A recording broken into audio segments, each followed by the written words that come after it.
सो hi everyone, आज हम पढ़ने वाले हैं सामान्य ज्ञान के महत्वपूर्ण प्रश्न। अच्छा, तो सबसे पहला जो क्वेश्चन है वो हमारा है कौन सा? खजुराहो के मंदिर कहाँ स्थित है? खजुराहो का जो मंदिर है वो कहाँ स्थित है? मध्य प्रदेश में। बड़ा इमामबाड़ा कहाँ स्थित है? लखनऊ में। कहाँ है? लखनऊ में। बीज गणित के क्षेत्र में अपना विशेष योगदान देने के लिए किसे जाना जाता है? तो वो हमारे किसको जाना जाता है? भास्कर जी को। किस वृहत मंदिर की आरंभिक कल्पना तथा निर्माण सूर्यवर्मन द्वितीय के राज्यकाल में हुआ? तो वो हुआ आपके अंकोर वाट का मंदिर। अमरावती बौद्ध स्तूप कहाँ है आपके? ये आपके अमरावती, आप ध्यान लगा सकते हैं इसे कि आंध्र प्रदेश की राजधानी अमरावती है, तो अमरावती बौद्ध स्तूप भी आपके कहाँ होगा? आंध्र प्रदेश में। बट आपको याद होना चाहिए, हमें तुक्के नहीं लगाने हैं ना, परफेक्ट याद होना चाहिए। सलहर के युद्ध में मुगल सेना को किसने हराया? हमारे शिवाजी ने। सलहर का युद्ध जो है आपके कब हुआ है? 1672 में। भारत का अंतिम मुगल सम्राट बहादुर शाह जफर द्वितीय का मकबरा कहाँ स्थित है? ये आपके रंगून, म्यांमार में। आपके बहादुर शाह जफर को लास्ट में जो है रंगून की जेल में ही भेजा गया था, अंग्रेज़ों द्वारा बंदी बना लिया गया था। अच्छा, अहमद शाह अब्दाली ने भारत पर कितनी बार आक्रमण किया? 8 बार आक्रमण किया। कितनी बार? 8 बार। नादिर शाह जो का आक्रमण है वो 1739 में हुआ। बड़ा आसान क्वेश्चन है। शिवाजी के समय राजस्व कितना वसूला जाता था? तो भू राजस्व यहाँ पर 33 यानी 33%। आगरा की जो जामा मस्जिद है वो आपके एक बार इसको क्रॉस कीजिए, मैं इसको चेकआउट करके फिर आपको बताती हूँ, है ना। मुझे भी इस क्वेश्चन के अंदर कन्फ्यूजन है। किस सिख गुरु ने फारसी भाषा में जफ़रनामा लिखा? गुरु गोविंद सिंह ने। ये सिखों के 10वें गुरु थे, आपको पता होगा, गुरु गोविंद सिंह जी। गुरु नानक का जीवन परिचय किस सिख गुरु ने लिखा? ये आपके गुरु अर्जुन देव जी ने लिखा है। औरंगजेब के शासनकाल में बंगाल का नवाब कौन था? मुर्शद कुली खान था। कौन था? मुर्शद कुली खान था। शिवाजी की मृत्यु कब हुई? 12 अप्रैल 1680 में। औरंगजेब ने बीबी का जो मकबरा है वो आपका निर्माण कब करवाया है? 1679 में आपके, ठीक है। सामूगढ़ का जो युद्ध हुआ है वो 1658 में हुआ है। हैदर अली जो है मैसूर के शासक बने हैं कब? 1761 में। हैदर अली को Mysore of the tiger of Mysore भी कहा जाता है। नादिर शाह कहाँ का शासक था? नादिर शाह जो है ईरान का शासक था, ठीक है। माधव राव नारायण पेशवा कब बने? आपके 1761 में। कब बने? 1761 में। अच्छा, यहाँ पर हैदर अली भी जो है 1761 में आपके शासक बने हैं मैसूर के, इनके पिता की मृत्यु के बाद में। और वहीं अगर हम बात करें कौन, माधव नारायण जो पेशवा है वो कब बने? 1761 में। गुरु गोविंद सिंह ने खालसा पंथ की नींव डाली थी 1799 में। कब डाली थी? 1799 में। किस गुरु ने विद्रोही मुगल राजकुमार की सहायता धन व मन से की थी? गुरु अर्जुन देव ने। अच्छा, सैयद बंधुओं का पतन किसके समय हुआ था? सैयद बंधुओं का पतन किस समय में हुआ था? ये कब हुआ था? मोहम्मद शाह के समय में। फर्रुखसियर किसके सहयोग से मुगल बादशाह बना? ये सैयद बंधु की मदद से बना। भारत पर आक्रमण करने वाले किस ईरानी शासक को ईरान का नेपोलियन कहा जाता है? ये हमारे नादिर शाह। नादिर शाह का भारत में आक्रमण हुआ था 1739 में। अच्छा, किस राज्य के शासक नवाब वजीर कहलाते हैं? वजीर कहलाते हैं आपके अवध के। आदि ग्रंथ का जो समायोजन है वो गुरु अर्जुन देव ने लिखा है। मोती मुख्य रूप से किस पदार्थ का बना होता है? ये आपकी calcium carbonate, calcium CaCO3 calcium carbonate का बना होता है। मानव शरीर में सबसे अधिक मात्रा में कौन सा तत्व पाया जाता है? ऑक्सीजन, क्योंकि हम तो ऑक्सीजन के बिना रह ही नहीं सकते हैं।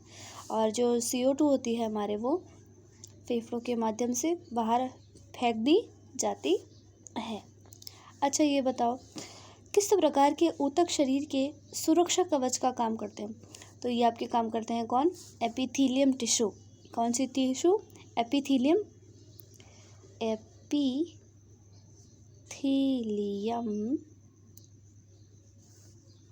टिश्यू। ओके, तो यहाँ पर किस वैज्ञानिक ने सर्वप्रथम बर्फ़ के 2 टुकड़ों को आपस में घिसकर पिघला दिया? तो ये आपके किसने किया है? डेवी। सबसे अधिक तीव्रता की ध्वनि कौन उत्पन्न करता है? हमारे बाघ। अच्छा, सूर्य ग्रहण के समय सूर्य का कौन सा भाग दिखाई देता है? ये किरीट वाला भाग दिखाई देता है। टाइपराइटर के आविष्कारक कौन है? शोल्स। सिरका को लैटिन भाषा में क्या कहते हैं? एसीटम। क्या कहते हैं? एसीटम। कपड़ों से जंग के धब्बे को मिटाने के लिए किसका प्रयोग किया जाता है? ऑक्सीजैलिक अम्ल का। ऑक्सैलिक अम्ल का। गन्ने में लाल सड़न रोग किसके कारण होता है? कवक के द्वारा। किसके द्वारा? कवक के द्वारा। आम का वानस्पतिक नाम क्या है? Mangifera indica. Mangifera indica. Coffee powder के साथ मिलाया जाने वाला चिकोरी चूर्ण किससे प्राप्त होता है? जड़ों से। किससे प्राप्त होता है? जड़ों से। अच्छा, आपके ये जो टी, कॉफ़ी वगैरह जो हम लोग उत्पादन करते हैं, शुगर केन वगैरह का जो उत्पादन किया जाता है आपके, तो ये कौन सी आपके एग्रीकल्चर के अंदर आते हैं? एग्रीकल्चर आपके 3 टाइप की होती है ना, तो ये आपके आते हैं किसमें? प्लांटेशन के अंदर आते हैं, क्योंकि इसमें क्या होता है कि बड़े बड़े बागानों की मदद से, क्योंकि काफ़ी ज़्यादा यहाँ पर क्या लगता है, सबसे पहले तो मनी लगता है, काफ़ी ज़्यादा पैसा लगता है, साथ ही साथ आपके लेबर मज़दूर लगेंगे बहुत ज़्यादा, साथ ही साथ आपको मशीन नहीं, आपको चाहिए क्या? आपको एक तो स्टोरेज चाहिए। क्या चाहिए आपको? स्टोरेज एरिया चाहिए। काफ़ी ज़्यादा लार्ज एरिया जो है ये कवर अप करते हैं। काफ़ी लोगों का बहुत ज़्यादा योगदान रहता है। प्लांटेशन के अंदर आता है। सबसे ज़्यादा जो रबर का जो उत्पादन होता है वो आपके कौन करता है? मलेशिया करता है। कौन करता है? आपके मलेशिया। वहीं अगर हम चाय की बात करें तो हमारा इंडिया करता है, और कौन करता है? श्रीलंका करता है। कौन करता है? श्रीलंका। अच्छा, और कॉफ़ी का कौन करता है? कॉफ़ी हमारे करेंगे कौन? ब्राज़ील। Okay, next one. तो चिकोरी जो चूर्ण है वो किससे प्राप्त होता है? आपके जड़ों से। सूर्य देव का जो देश है वो किसे कहा जाता है? जापान को। बांग्लादेश की राजधानी ढाका। रिक्शा सबसे पहले किस देश में चलाई गई? जापान। वानखेड़े जो स्टेडियम है वो आपके मुंबई में है। कर्नाटक का रत्न किसे कहा जाता है? मैसूर। वह कौन सा प्रथम सुल्तान था जिसने इक्ता के बदले सिपाहियों को वेतन देना प्रारंभ किया? ये इक्ता सिस्टम था। आपने पढ़ा होगा आपकी 7th क्लास के अंदर। इक्ता सिस्टम होता है जिसके अंदर क्या होता है? भूमि देते हैं, लैंड का एक छोटा टुकड़ा दिया जाता है आपके, तो उस छोटे टुकड़े के बदले सिपाहियों को क्या देना स्टार्ट किया है? वेतन। ये आपके देना स्टार्ट किया है अलाउद्दीन खिलजी ने। किन 2 धर्म विश्वास करते थे कि कर्म और पुनर्जन्म के सिद्धांत सही हैं? कौन से धर्म? जैन धर्म और बौद्ध धर्म। बिल्कुल, बौद्ध धर्म के गौतम बुद्ध हैं और जैन धर्म के महावीर जैन हैं। छत्रपति शिवाजी का राज्याभिषेक करने वाला पंडित गंगा भट्ट कहाँ का निवासी था? बनारस। कहाँ का था? बनारस। लाल कुंवर नामक की वेश्या किस मुगल शासक के राजकाज में अति प्रभावशील थी? वो बहादुर शाह प्रथम के काल में थी। किस सिख गुरु पर खुसरो को जहांगीर के विरुद्ध विद्रोह में सहायता करने का आरोप लगाया गया? गुरु अर्जुन देव, क्योंकि वो उसकी क्या कर रहे थे? मदद कर रहे थे। पतंजलि द्वारा लिखा गया महाभाष्य निम्नलिखित में से किस पुस्तक पर लिखी गई टीका है? अष्टाध्याय। किसके ऊपर? अष्टाध्याय। दादा साहब फाल्के पुरस्कार किस मंत्रालय की ओर से दिया जाता है? ये सूचना और प्रसारण मंत्रालय के द्वारा। समुद्र के जल में लवण की औसत मात्रा कितनी है? 3.5%। कितनी है? 3.5%। ब्लड ग्रुप की जो खोज है वो किसने की है? लैंड स्टीनर ने। किसने की है? लैंड स्टीनर ने। चलो ब्लड ग्रुप की अगर हम बात कर लेते हैं, क्योंकि मैं वैसे भी साइंस से हूँ, तो देखो, तो ब्लड ग्रुप की जो खोज है वो आपकी लैंड स्टीनर ने की है। ब्लड ग्रुप आपको पता है कौन कौन से होते हैं? जब आप डॉक्टर के पास जाते हो तो अगर आप डॉक्टर तो उसमें कुछ नहीं कर सकता है, आपके लैब जो टेक्नीशियंस होते हैं तो वो काम करते हैं। तो ये जो लैब टेक्नीशियन जैसे कि मैं हूँ, तो हम लोग क्या करते हैं कि ब्लड का सैंपल लेते हैं। सबसे पहले ब्लड का सैंपल लिया आपकी, ये लो ब्लड भर लिया आपके ये EDTA वाइल के अंदर। कौन से वाइल के अंदर? EDTA वाइल के अंदर। तो अब EDTA वाइल के अंदर हमने ब्लड सैंपल ले लिया है। ब्लड सैंपल आपकी सिरिंज से लेते हैं, ठीक है। तो ये जो ब्लड सैंपल लिया, तो यहाँ पर क्या होते हैं? एंटी होते हैं आपके, क्या होते हैं? एंटीबॉडीज़ होते हैं, क्योंकि हमारी बॉडी के अंदर तो कौन है? एंटीजन। कौन है? एंटीजन। लेकिन हमारी जो बॉडी है बॉडी के अंदर जो ब्लड सैंपल जो लिया गया है, हम लोग क्या करते हैं? एक ऐसे आपकी स्लाइड लेंगे और उसके अंदर हम लोग क्या करते हैं? 3 करके, जैसे ब्लड की ड्रॉप डाली आपकी, तीनों साइड डाली आपकी, फिर उसमें क्या करते हैं हम लोग, एंटी ए डालते हैं, फिर एंटी बी और फिर एंटी ओ। अब इसके हिसाब से हमें पहचानना पड़ता है। अब आपको इसका जब मैं साइंस का पूरा वो लूँगी ना आपके, तब आपको बताऊँगी, है ना, जब कभी ये वीडियो बनेगा तब। तो उसमें क्या होता है कि आपको पता होगा ब्लड ग्रुप डोनर का क्या सीन रहता है। जो ब्लड ग्रुप बी वाला है तो वो बी वाला बी को ही दे सकता है और किसी को भी नहीं दे सकता।